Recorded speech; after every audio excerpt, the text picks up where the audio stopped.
Le titre de notre exhortation est « Entrons dans notre destinée en quittant l'ignorance et devenons les soldats de Jésus-Christ ».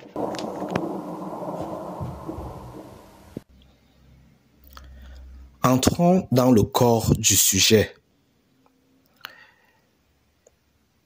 Le Seigneur dit dans sa parole, dans Éphésiens 6, versets 10 à 18. Au reste, fortifiez-vous dans le Seigneur et par sa force toute puissante. Revêtez-vous de toutes les armes de Dieu, afin de pouvoir tenir ferme contre les ruses du diable. Car nous n'avons pas à lutter contre la chair et le sang, mais contre les dominations, contre les autorités spirituelles, contre les princes de ce monde de ténèbres, contre les esprits méchants dans les lieux célestes. C'est pourquoi, prenez toutes les armes de Dieu, afin de pouvoir résister dans le mauvais jour, et tenir ferme après avoir tout surmonté. Tenez donc ferme, ayez à vos reins la vérité pour ceinture, revêtez la cuirasse de la justice, mettez pour chaussure à vos pieds le zèle que donne l'évangile de paix. Prenez par-dessus tout cela le bouclier de la foi avec lequel vous pourrez éteindre tous les traits enflammés du malin. Prenez aussi le casque du salut et l'épée de l'esprit qui est la parole de Dieu. Faites en tout temps, par l'Esprit, toutes sortes de prières et de supplications. Veillez à cela avec une entière persévérance et priez pour tous les saints. Le Seigneur dit aussi dans Apocalypse 3, versets 20 à 21, « Voici, je me tiens à la porte et je frappe. Si quelqu'un entend ma voix et ouvre la porte, j'entrerai chez lui. Je souperai avec lui et lui avec moi. Celui qui vaincra, je le ferai asseoir avec moi sur mon trône, comme moi j'ai vaincu et me suis assis avec mon Père sur son trône. » Fin des passages.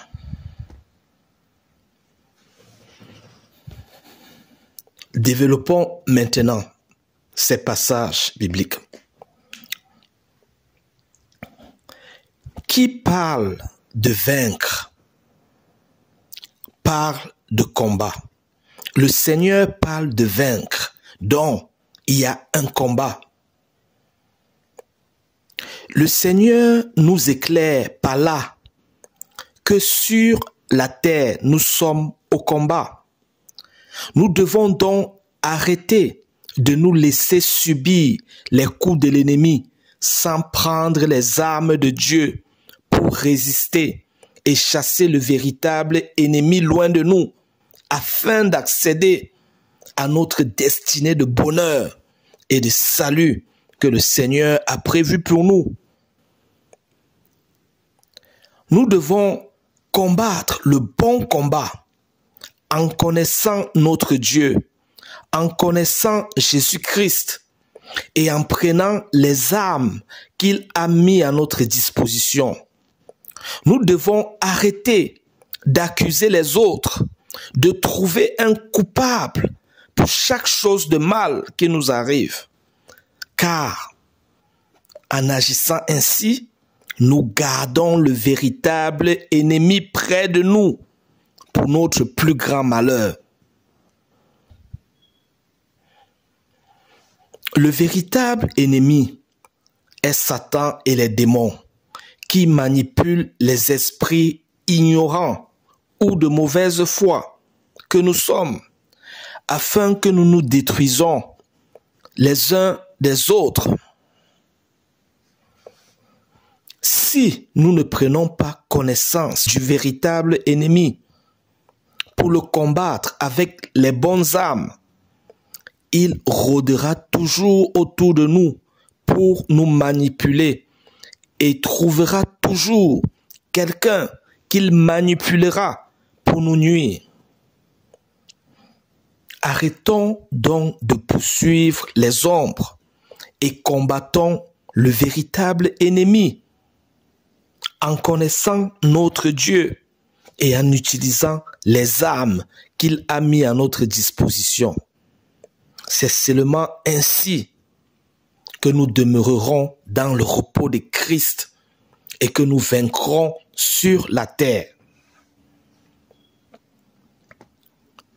Sachez-le, tant que nous sommes sur la terre, nous sommes dans un champ de bataille, tous les jours, tous les temps, en combat. Si nous ne combattons pas, l'ennemi nous combat, nous afflige, et il le continuera sans s'arrêter, en s'assurant qu'il nous maintient captifs à la perdition éternelle.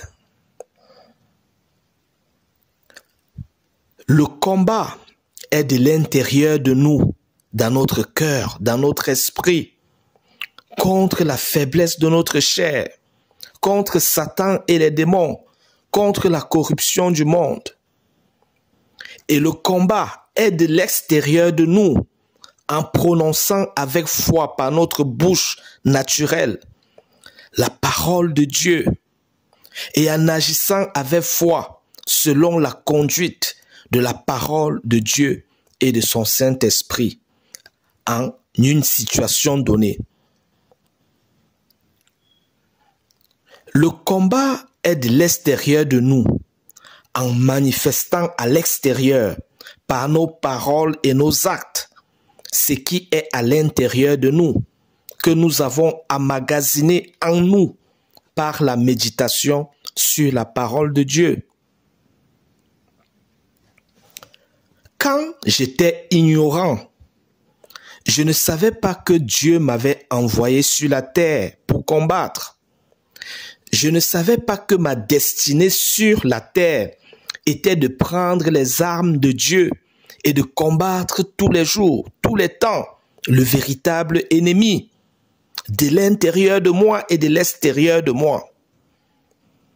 Je ne savais pas que ma destinée était d'armer mon cœur, d'armer mon esprit à l'intérieur de moi, afin d'avoir la foi et la puissance pour résister et repousser le véritable ennemi. Je ne savais pas que ma destinée était d'armer mon cœur, d'armer mon esprit en faisant constamment des prières de foi à Dieu, en méditant constamment sur la parole de Dieu, en passant et repassant constamment des versets bibliques dans mon cœur, en entretenant constamment mon cœur, mon esprit, en l'occupant par les louanges faites de tout mon cœur au Seigneur, par de continuelles actions de grâce faites au Seigneur, afin de fortifier mon cœur et d'avoir la foi et la puissance dans mon cœur, dans mon esprit, pour résister et repousser le diable et les démons, et vaincre sur la terre pour être avec Christ dans son royaume.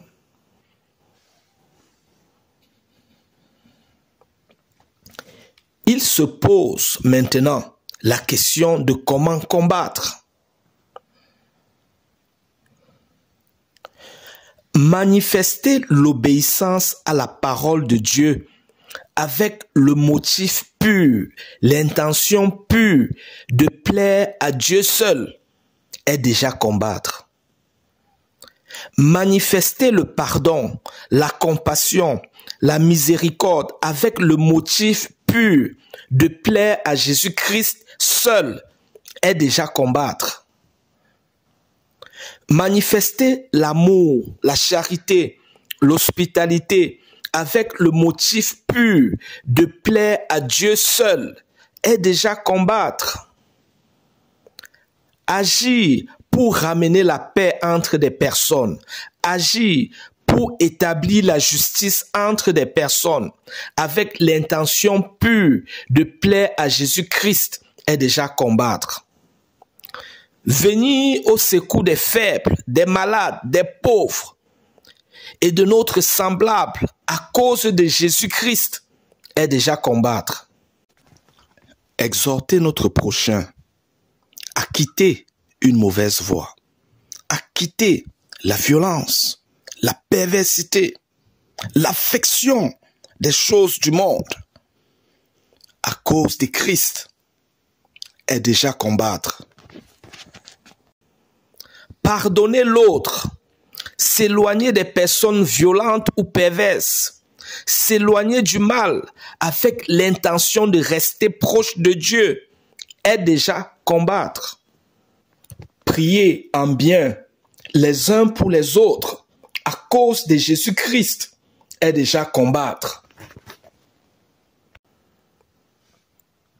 Cependant, si nous ne sommes pas chargés de l'esprit, il nous sera difficile de résister à la tentation de réagir comme Satan veut que nous réagissons à une situation donnée.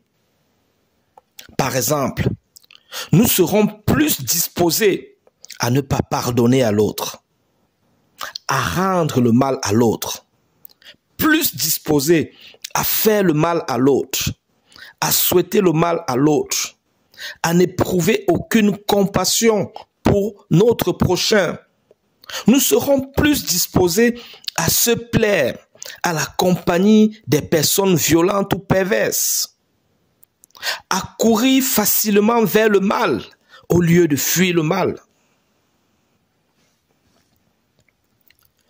Nous ne pouvons pas combattre sans Jésus-Christ en nous, sans être remplis de l'esprit, car le combat en question est une affaire de puissance.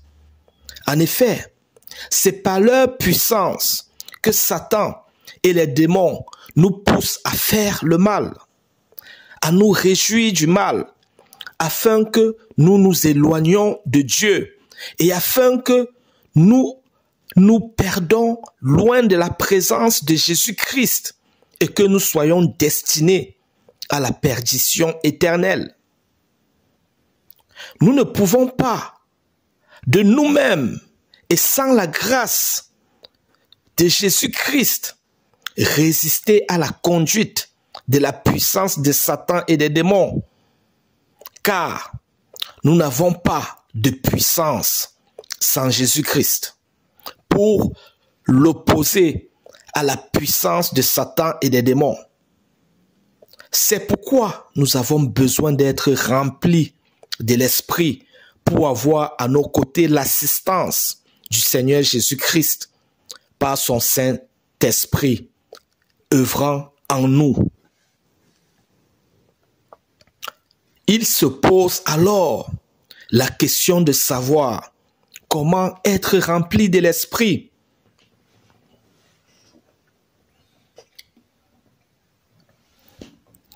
Pour cela, nous devons nous déployer dans le bon ordre. Nous devons, dans un premier temps, trouver un lieu tranquille, un lieu secret, comme notre chambre, pour prier. Nous pouvons aussi prier dans notre cœur, dans notre esprit, car notre cœur, notre esprit est la parfaite chambre de prière. Dans la prière, nous devons nous repentir de tous nos péchés devant Dieu. Nous devons prier et supplier le Seigneur Jésus-Christ de faire sa demeure en nous et de nous remplir de son amour. Nous devons méditer constamment sur la parole de Dieu de la bonne façon. Je veux dire, avec un cœur libre des douleurs du passé, libre du non-pardon, un cœur repenti et bien disposé. Nous devons passer et repasser, voire formuler constamment la parole de Dieu dans notre cœur. Nous devons constamment répéter, reformuler dans notre cœur, notre esprit, des versets bibliques, des psaumes, Nous devons constamment chanter les louanges de tout notre cœur au Seigneur Jésus-Christ. Nos âmes, c'est nous-mêmes agissant selon la conduite de la parole de Dieu et du Saint-Esprit. Nos âmes ne doivent pas être utilisées pour juger, pour condamner, pour tuer notre prochain. Mais elles doivent être utilisées pour éclairer, pour ramener à Christ notre prochain. Et si notre âme attriste notre prochain, elle doit l'attrister selon Dieu, afin de le conduire à la repentance et que nous, même, ne soyons pas trouvés coupables devant Dieu dans notre agissement envers lui, notre prochain.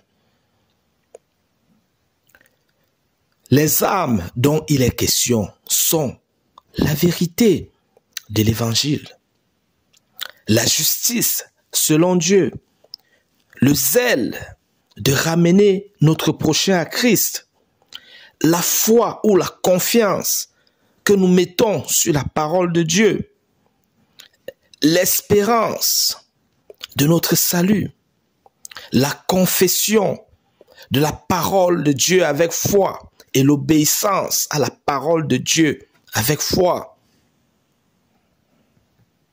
Fin de message. Maintenant, prions.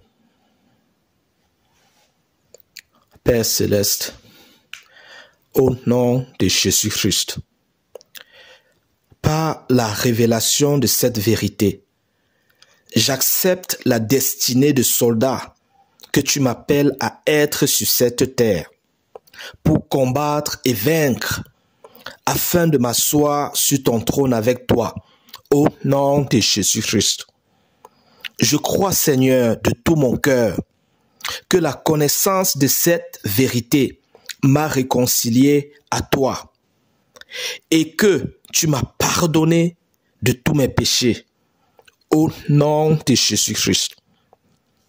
Seigneur, je te remercie de me laver davantage par ton sang précieux et de purifier mon cœur.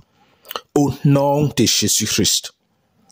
Je confesse, Seigneur, que par ta volonté et ta grâce, nos cœurs sont libérés des douleurs du passé, de toute rancune, de toute culpabilité, et est bien disposé pour emmagasiner ta vie en nous, au nom de Jésus-Christ.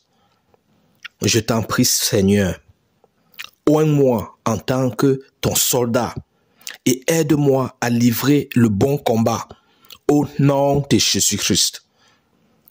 Je dis à ma chair en moi, tu es vaincu au nom de Jésus-Christ. Ma chair, soumets-toi à l'obéissance des désirs de Dieu exprimés dans sa parole pour ma vie et mon salut, au nom de Jésus-Christ.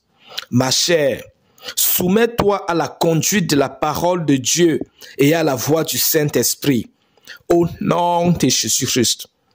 Je confesse que mon cœur est un champ fertile aux qualités de Christ et aux enseignements de Jésus-Christ, au nom de Jésus-Christ.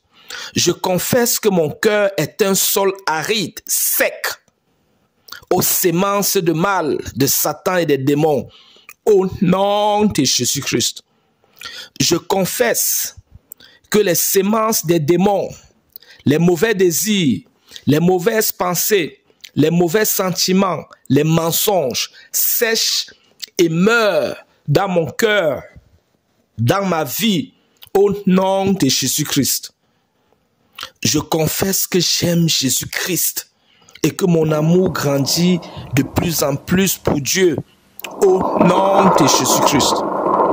Je confesse que je suis un soldat de Christ, enrôlé dans l'armée de Dieu et en perpétuelle croissance, au nom de Jésus-Christ, au nom de Jésus-Christ, au nom de Jésus-Christ.